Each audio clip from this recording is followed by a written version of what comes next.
tackling a big project this week, a big topic, and the topic is what is the topic? The topic is the great critical thinking error of mixing up cause and correlation.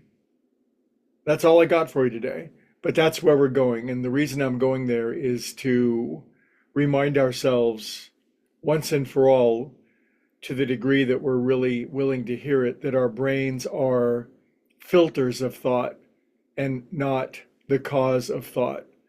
And of course, this is the great, staggering, astonishingly large error of the materialist and the materialist worldview, that the brain produces thought in the same way that the liver produces bile.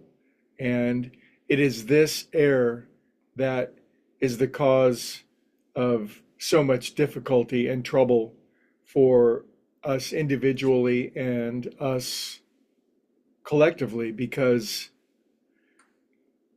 it's not true. And if we're living on a false premise, it can only cause sin, sickness, and death. And of course, as well intentioned as modern science is, and the brilliance and intellectual genius of the neuroanatomist, still the fundamental error that the brain is the source and it creates thought is so far from the truth. One could literally say, in my estimation, and of course, maybe there's some neuroanatomists listening in, and maybe there's some strident materialists listening into this conversation that are, sitting back, eating popcorn and making fun of me. And that's fine. We all get to choose a worldview. And in fact, we have no choice but to choose a worldview. Ultimately, we're going to shape the world into what we think it to be. But underneath that is something true or not? And I estimate with the strongest possible feeling that every spiritual master that has ever lived, every great one who says that the brain is not the cause of thought, but correlated with thought, is on to the absolute truth. And that this sense that our brains are individual meat units that squeeze out thought is a collective hallucination that we're all suffering under. Because when we suffer under that hallucination, there's something that modern neuroanatomists discovered 10, 15 years ago. It's called the default mode network, and they discovered it with the advent of fMRI technology, where they began to study brain patients for a variety of disorders. And the default mode network was simply something they discovered operating at the deepest level of our brains. And it was this discovery that finally closed the door for many neuroanatomists in a philosophical sense to think that, yep, we're screwed. The brain is shaped and is making thoughts in a way that really ultimately can't be changed. And there you have it, game over. I was watching a documentary with a very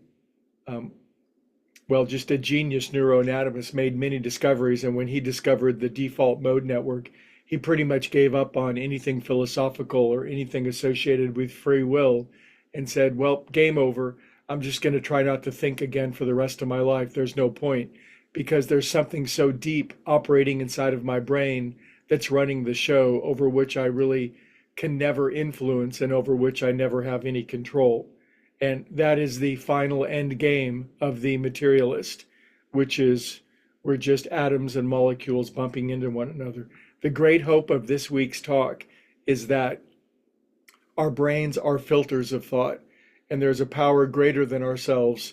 There's a default mode network of the universe. It's God's mind that is really in charge, and the default mode network of God, so to speak, is Sat Chit Ananda, ever conscious, ever aware, ever new bliss. And if we're not experiencing that, we are simply at the effect of what we've shaped our own brains into and what they've been shaped into.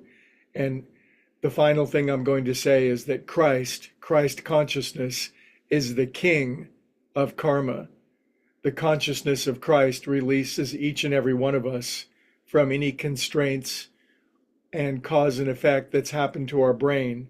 And we've all experienced great healings and overcome things that science said that we could never overcome inside of our brain. And we're not close to being done with that.